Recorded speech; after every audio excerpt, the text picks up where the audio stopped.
بسم الله الرحمن الرحيم، والصلاة والسلام على أشرف المرسلين سيدنا محمد وعلى آله وصحبه وسلم أجمعين. أهلا وسهلا بكم أصدقائنا في فيديو جديد بتاريخ 12/11/2022. مصدرنا الوحيد جريدة الأهرام زي ما انتم متعودين معانا. الفيديو ده يا جماعة خاص بأعضاء هيئة التدريس في محافظة الإسكندرية.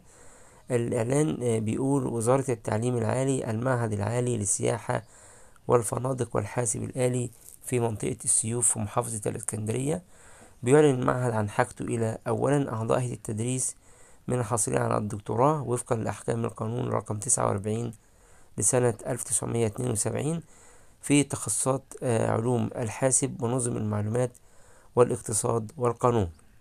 ثانيا، معيدون من الحاصلين على درجة البكالوريوس في تخصصات المحاسبة وعلوم الحاسب ونظم المعلومات والدراسات الفندقية بشرط الحصول على تقدير عام جيد جدا على الأقل.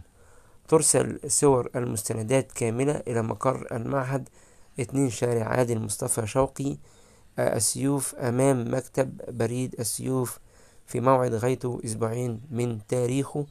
يعني الإعلان ده يا جماعة من تاريخ 12/11، هنزود عليه أسبوعين ويبقى ده آخر مدة الإعلان.